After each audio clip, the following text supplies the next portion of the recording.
friends, welcome back to my channel. I hope you all are fine. Please like, share and subscribe my channel. तो आज के video में हम दोहों के बारे में पढ़ेंगे. Okay, so I hope you like the video. तो इस वीडियो में हम 10 दोहे के बारे में पढ़ेंगे. तो चलिए हम स्टार्ट करते हैं. तो हमारा जो पहला दोहा है वो है, गुरु गोबिंदो खड़े काके लागू पाए, बलिहारी गुरु आपने जिन गोबिंद दियो बताए. तो ये पहला जो दोहा है आप देख सकते हैं, मैं आपको दिखाती हूँ. ये पहला दोहा है हमारा, ठीक है. तो ये पहला दोहा ये कह रहा है, ये दोहा कबीर दास जी ने लिखा है और इस दोहे से कबीर दास जी गुरु की महिमा का वर्णन कर रहे हैं. ओके, तो इसका अर्थ है ये दोहा कह रहा है कि जीवन में कभी ऐसी परिस्थिति आ जाए कि हमारे सामने गुरु और गोविंद मतलब ईश्वर दोनों खड़े हो, तो हम सबसे पहले किसके पैर छुएंगे? तो हम सबसे पहले गुरु के पैर छुएंगे, क्योंकि गुरु ने ही हमें ईश्वर के बारे में बताया है और गुरु ही ईश्वर से ऊंचा होता है. ठीक है, अब हम पढ़ते हैं अपना दूसरा दोहा. ओके, तो हमारा दूसरा दोहा है, काल करे सो आज करे सो अब, पर में पल रहे होएगी बहुरी करेगा कब. तो ये दोहा भी, ये प्रस्तुत दोहा भी कबीर दास जी ने लिखा और इसमें कबीर दास जी समय के महत्व के बारे में बता रहे हैं. तो इस दोहे का अर्थ है, हम इस दोहे का अर्थ देखते हैं, ये दोहा क्या कह रहा है. तो इस दोहे में कबीर दास जी कहते हैं कि हमें कल पे कोई भी काम नहीं छोड़ना चाहिए. जो कल का काम है उसे आज करना चाहिए और जो आज का काम है उसे हमें अभी करना चाहिए, क्योंकि जीवन का क्या पता, पल कभी भी किसी भी पल पलटे आ सकती है, तो वो काम कैसे पूरा होगा. ओके, अब हम देखेंगे अपना तीसरा दोहा. तो जो तीसरा दोहा है वो ये है, विद्या धन उदय बिना कहो छुपावे कौन, बिना डुलाए ना मिले जो पंखा की पोन. तो ये प्रस्तुत दोहा कवि वृंद जी ने लिखा है और इसमें कवि वृंद जी कार्य के महत्व को बता रहे हैं. तो इस दोहे का अर्थ है, तो इस दोहे का अर्थ है, तो इसका अर्थ ये है कि जो विद्या रूपी धन को प्राप्त करने के लिए हमें मेहनत करनी पड़ती है. बिना मेहनत के हम विद्या रूपी धन नहीं पा सकते. जैसे बिना पंखे को हिलाए हुए हवा नहीं मिलती, वैसे बिना प्रयास किए हुए विद्या रूपी धन नहीं मिलता है. ओके, अब हम अपना चौथा दोहा देखेंगे. तो ये है हमारा चौथा दोहा. तो ये कह रहे, करे बुराई सुख चाहे कैसे पावे कोए, रोपे बिरवा आक को आम कहाते होए. तो ये प्रस्तुत दोहा कबीर दास जी ने लिखा है और उसमें इस दोहे में कबीर दास जी ने बताया है कि कर्म में कर्म के अनुसार ही फल मिलता है.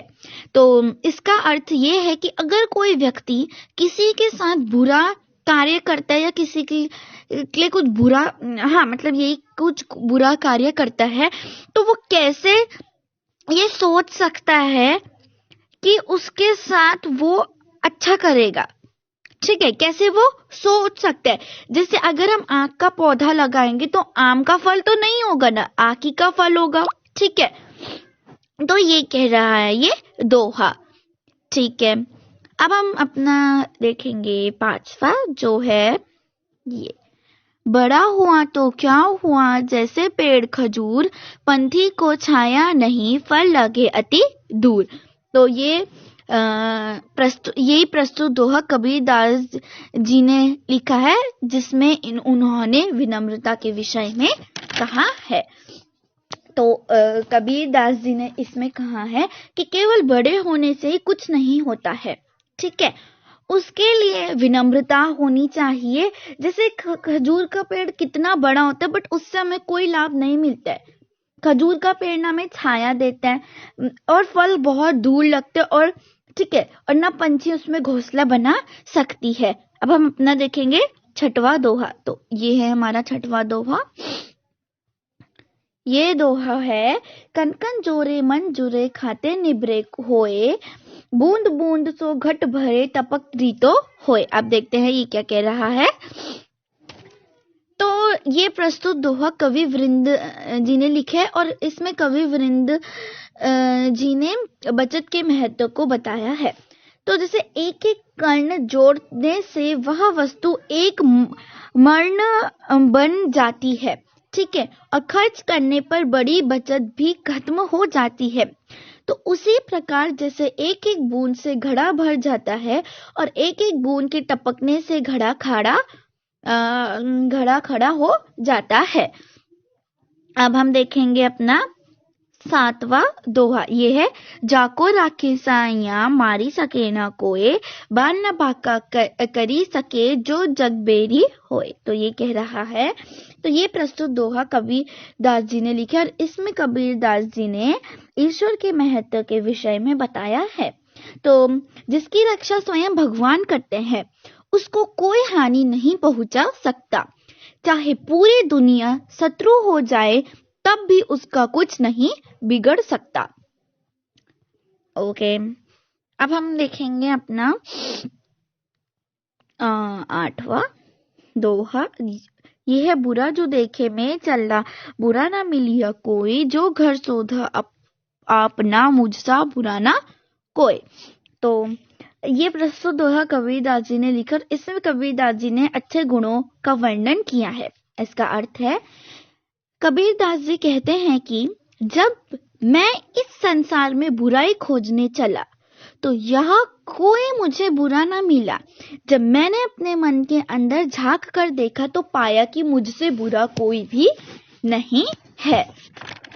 अब हम अपना नौवां दोहा देखेंगे एंड ये है, दुख में सुमिरन सब करे, सुख में करे न कोई, जो सुख में सुमिरन करे तो दुख काहे को होए। ये कह रहा है, ये प्रस्तुत दोहा कबीरदास जी ने लिखा है जिसमें इन्होंने ईश्वर की भक्ति के विषय में कहा है। तो इसका अर्थ है, मनुष्य जब भी दुखी होता है वो तभी ईश्वर को याद करता है और जब वो सुखी होते है तो वो ईश्वर को याद नहीं करता है। अगर वो सुख में भी ईश्वर को याद करे तो उसको दुख किस बात का होगा, ठीक है। 10वां दोहा हम देखेंगे।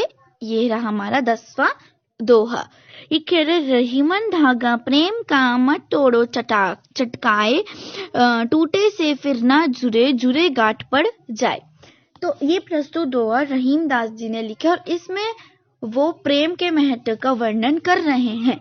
और इसका अर्थ है, रहीमन दास जी कहते हैं कि क्षणिक आवेश में आकर प्रेम रूपी नाजुक धागे को कभी नहीं तोड़ना चाहिए, क्योंकि एक बार अगर धागा टूट जाए तो पहले तो जुड़ता नहीं और अगर जुड़ता भी जाए तो उसमें गांठ पड़ जाती है। सो आई होप आपको इन दोहे में मजा आया होगा, इनको समझ के मजा आया होगा। अब इन दोहों को याद कीजिए, ये बहुत काम आते हैं। प्लीज मेरे चैनल को लाइक शेयर एंड सब्सक्राइब कीजिए। Thank you, bye bye, stay home, stay safe.